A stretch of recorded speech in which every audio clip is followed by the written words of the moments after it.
Oke, kita sudah kumpul semua nih. Ya, teman-teman dari fakultas apa? Ekonomi dan bisnis jurusan manajemen. Jadi rekan-rekan, kita akan bahas masalah tentang fikih. Bayangkan yang ngomong ini teman-teman manajemen. Kita akan uji pengetahuan kemampuan mereka untuk menjelaskan sesuatu terkait persoalan agama gitu kan. Nah, di sini ada 4 orang ganteng dan 2 orang cantik. Balik. Mungkin bisa memperkenalkan diri dulu ya dari sini sebelah kanan. Mita, itu nama kamu semua? Ya. Bukan nama bapak, nama kakek nggak ada? Bukan. Oke, dari mana Mita? Dari Pasuruan. Pasuruan. Sebelahnya Saya Beta Erhana. Beta Erhana. Ya. Itu taringnya tolong dimasukkan ya. Oh iya. Kita ketakutan, dia punya taring dia. Ini Saya Muhammad Faisal. Muhammad Faisal. Dari mana Faisal? Saya dari Sidoarjo. Sidoarjo. Yang Saya paling besar sendiri Anas Aprilian Anas Aprilian dari Bali, Pak. Dari Bali. Oh, kamu dari Oh iya. kamu dari Dari tadi, Pak. Oh, dari tadi. Kerjain nih host nih. Bubar. Dari mana? Dari Malang aja, Pak. Oh. Dari Malang. Makanya bisa ditanya kan orang Malang gitu. Jadi gini, kita ini ada fenomena menarik ya yang sudah menjadi persoalan dunia sebenarnya. Climate change ya, ada. Jadi intinya itu dunia sedang tidak baik-baik saja. Banyak kerusakan alam di mana-mana kita menemukan kebakaran, ya kan, kemudian polusi, kemudian juga efek rumah kaca gitu kan. Kualitas udara juga makin hari makin buruk ya karena banyak faktor tadi. Dan semua itu berbahaya untuk generasi yang akan datang. Konon katanya nih sih, generasi setelah kita ini akan sangat bermasalah dengan udara kalau ini tidak dipersoalkan, tidak diselesaikan. Nah, bagaimana hal ini di penanganannya gitu kan? Oke lah, pemerintah sudah punya program itu, tapi sekarang karena ini temanya Ramadan gitu ya. Kita ingin melihat persoalan dan perspektif Islam. Karena Islam itu kita yakini adalah sebagai way of life gitu ya, jalan hidup yang insya Allah kan bisa memberikan jawaban-jawaban yang bersifat filosofis dan aplikatif kepada siapa saja agar segala persoalan di muka bumi ini sebenarnya bisa tertangani. Nah gitu ya, kita bahas masalah itu nih. Nah, saya ingin tanya nih pertanyaan pertama yang paling mendasar, kayak gitu ya. Bagaimana pandangan Islam tentang lingkungan itu sendiri? Pandangan Islamnya nih. Silakan teman-teman bisa menjawab. Mungkin siapa dulu? Saudara. Saya Kamu dulu ya? Iya. Tadi siapa namanya? nama saya Faisal. Faisal dulu yang ngejawab. Gimana Faisal? Kira-kira jawabannya? Kalau secara mendasar, Pak ya, Islam itu memandang lingkungan itu sebagai tempat kita untuk menuai benih kebaikan. Apa yang kita tuai bakal kita Rasakan panen, dampaknya kita rasakan, gitu ya. Dan kita harus menjaga itu. Dan yang menariknya, Islam menurut saya sudah menurunkan syariat-syariat untuk menjaga dan melestarikan lingkungan itu sendiri dan mendorong umatnya dan umat manusia secara umum Betul. untuk menghindari kerusakan-kerusakan yang dampaknya bakal dirasakan oleh umat manusia itu sendiri. Oh, jadi sudah ada perintah ke arah sana gitu kan. Iya. Tapi kan perintah ini ya kita tahu kan berdasarkan gak asal dong nih perintah Al-Quran. Kalau tidak ada argumentasi atau dalilnya. Kalau bicara Al-Quran, bicara Islam kan gitu ya. Konsep dan ada dalil. Ini tanya dalil saya nih. Kira-kira siapa yang bicara dalil? Kalau ini sebelah kiri sudah, sebelah kanan. Ya. Ya. Siapa? Saya. Beta. Oke, Beta. Silakan. Kalau dalilnya sendiri itu di Quran surat Al-A'raf ayat 85 itu dijelaskan bahwa janganlah kamu membuat kerusakan di muka bumi sesudah Tuhan memperbaiki. La tufsidu fil ardi ba'da islahiha. Itu ya bunyinya. Iya. Oh, saya hafal. Saya ustadz ya berarti. Bisa jadi. Oke. Jadi apa maksudnya itu? Sebenarnya ya dari generasi kita sendiri umat muslim harus memang menjaga lingkungannya itu, jangan sampai merusak, sedangkan Allah ini sudah memperbaikinya dengan baik seperti itu. Jadi, jangan dirusak setelah diperbaikin gitu kan. Memang sejarahnya bumi ini pernah hancur gitu kan. Terus Allah perbaikin, hidupkan yang mati menjadi hidup lagi sehingga layak dihuni oleh makhluk hidup termasuk kita. jangan dirusak, maksudnya kan gitu ya. Ya. Nah, beberapa contoh kerusakan yang sering kita temukan tuh apa saja sih kadangnya? Kita bicara masalah implementasi atau implementasi seperti apa? Mungkin ada yang bisa menambahkan di sini? Perusahaan PT yang tadi kan kayu. Nah kayu itu kan dari pohon ya. Nah maka mereka kan pasti menebangi pohon-pohon yang ada di hutan.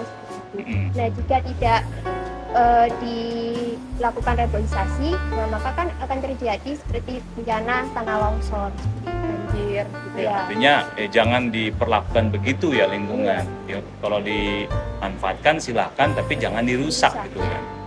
Memang kita pahami bahwa semua yang ada di muka bumi ini, di darat dan di lautan itu untuk kemanfaatan manusia. Gitu ya, betul ya? Iya, Itu Ustazah ya? Betul. Dia bicara dalil tadi. Mama Dede saya. Mama Dede. Jadi tetapi ya manfaatkan sesuai kebutuhan saja dan jangan sampai merusak. Gitu ya. Mungkin ada dalil lain yang mengatakan bahwa rusaknya alam semesta karena perilaku manusia. Ya, karena bunyinya itu zuharal fasad, gitu ya. Nampak kerusakan yang bumi karena perbuatan manusia. Oke, ada lagi yang mau menambahkan mungkin? Saya Pak. Oh ya, silakan. Kamu Nggak hanya itu saja kan tentang masalah ozon ini. Kebetulan saya dari Bali. dari Bali. Dari Bali. Bali Terus- ngomong dalil nih keren nih. Enggak. Balik papan. Gini, di Bali itu kan banyak kayak pusat wisata, terus orang buka lahan buat entah itu buat dia perkebunan atau buat perumahan baru. Nah, yang sering saya temuin itu kadang turis yang datang ke Bali tidak ikut menjaga lingkungan yang telah dijaga oleh warga sekitar. Nah, jadinya timbullah kerusakan-kerusakan seperti kayak banjir, tanah longsor yang tadinya air terjun itu dibuka mungkin setiap hari tanpa adanya tanah longsor kalau banjir. Ya. Nah, selanjutnya itu gara-gara ulah wisatawan yang Ya. tidak bertanggung jawab, Betul. yang seperti itu jadinya harus menutup dan memotong pendapatan warga sekitar, gitu Pak. Ya, itulah artinya perilaku orang yang tidak bertanggung jawab. tidak Kita bertanggung tahu jawab. Bali itu kan tempatnya sangat asri ya, natural banget, di Indonesia cukup banyak. Tapi karena asri ini menjadi destinasi wisata itu, ya oke lah income Bali untuk persoalan wisata bagus, tapi dampak yang dirasakan adalah kerusakan alam tadi, ya, karena ulah tangan-tangan yang tidak Tidak bertanggung jawab. Oke, ini kita sudah membahas tentang pandangan Islam, udah komprehensif nih dalilnya, implementasinya, dan lain-lain terkait dengan pandangan Islam tentang masalah. Ya, kita lanjut lagi sekarang. Tadi ada statement teman kalian bahwa dampaknya begitu di Bali itu kan karena orang tidak bertanggung jawab.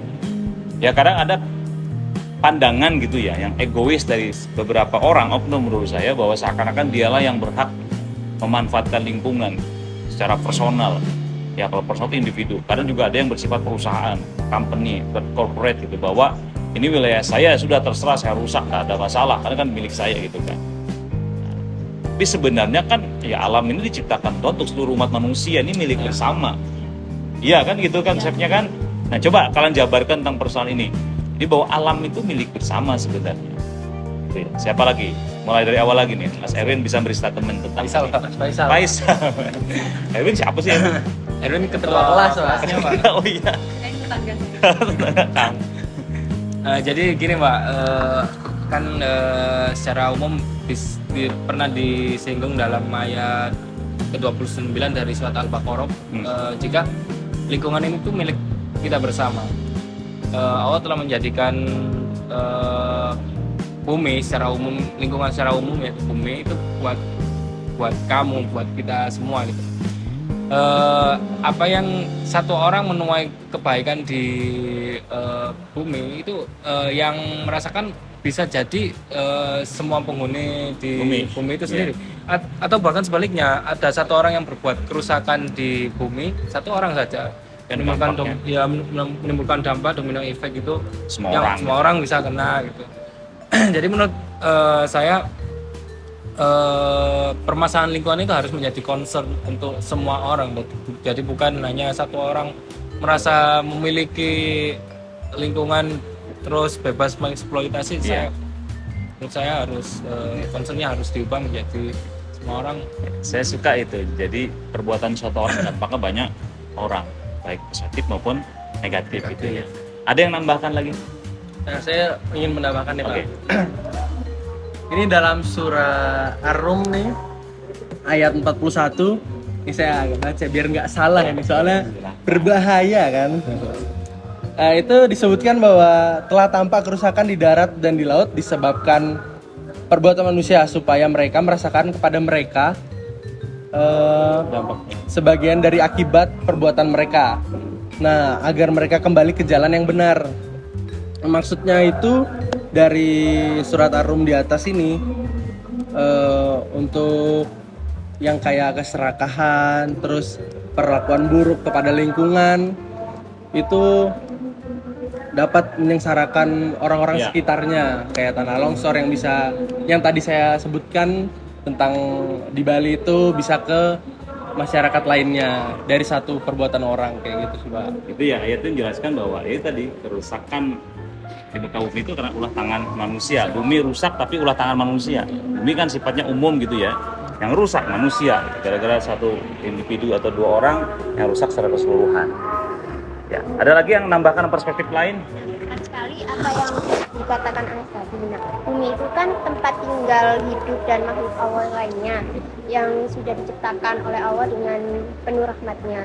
Nah, seperti gunung-gunung, lembah-lembah, sungai, lautan, daratan, dan lainnya itu sudah seharusnya kita sebagai manusia itu untuk merawat dan melestarikan lingkungan di sekitar kita. Oke. Kalau saya Silakan. sendiri setuju sih sama teman-teman, karena emang kita itu di dunia ini sebagai manusia juga harus bertanggung jawab, karena ini juga termasuk tanggung jawab kita bersama, kan seperti itu. Jadi janganlah sampai ada sifat kita itu merusak lingkungan kita sendiri, yang jelas-jelas itu tanggung jawab kita, seperti itu sih. Ya, artinya semua orang tuh harus bertanggung jawab atas apa yang dilakukan. Jadi jangan egois gitu ya. Ya, dalam Islam itu kullukum ra'in wa kullukum mas'ulun an ra'iyati. Semua orang itu pemimpin dan bertanggung jawab atas apa yang ia pimpin, termasuk memimpin dirinya sendiri itu tidak merusak. Kira-kira begitu ya? Iya.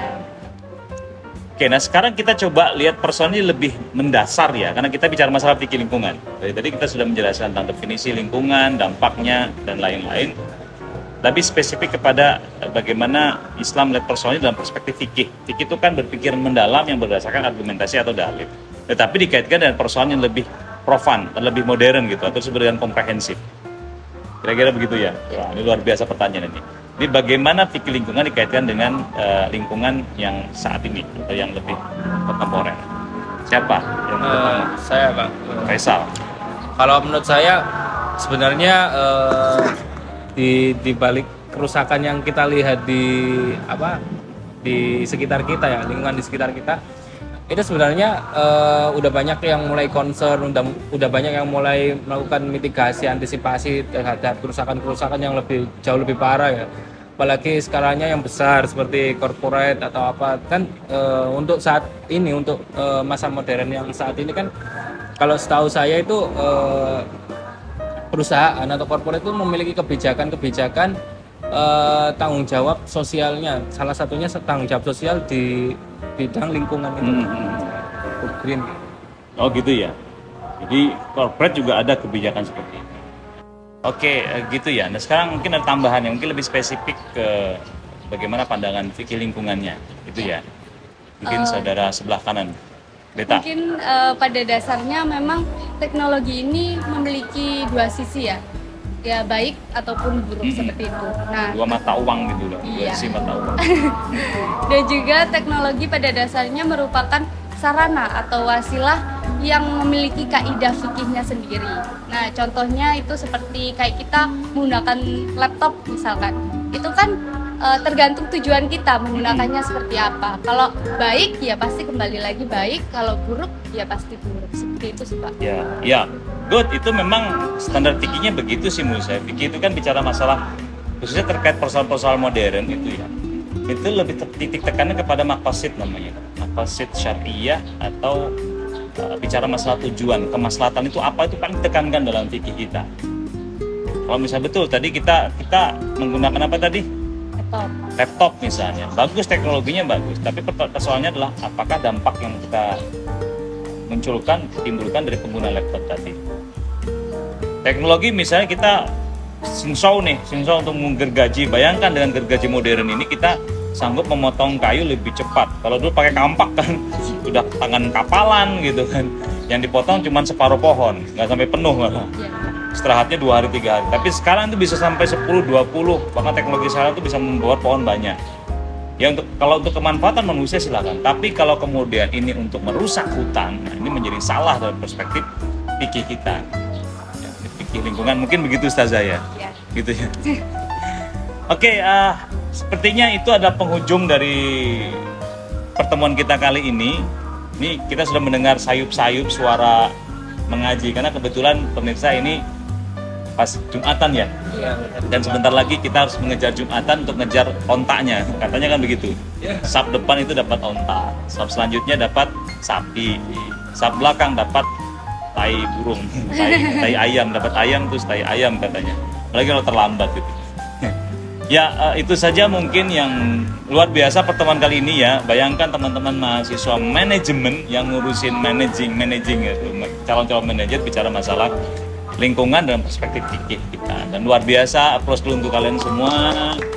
Ini Mbak Ustazah dan Pak Ustadz sudah menjelaskan itu. Semoga ini bisa bermanfaat dan memberi referensi tambahan. Ya walaupun tidak banyak, tapi bagus untuk pengetahuan kita terkait dengan bagaimana lingkungan dilihat dalam perspektif fikih lingkungan dalam Islam. Itu saja, terima kasih sekali lagi datang di podcast saya. Kita akan bertemu lagi dalam pertemuan selanjutnya. Bye bye. Assalamualaikum warahmatullahi wabarakatuh. Silakan diminum. Gak ada kebetulan puasa pemirsa.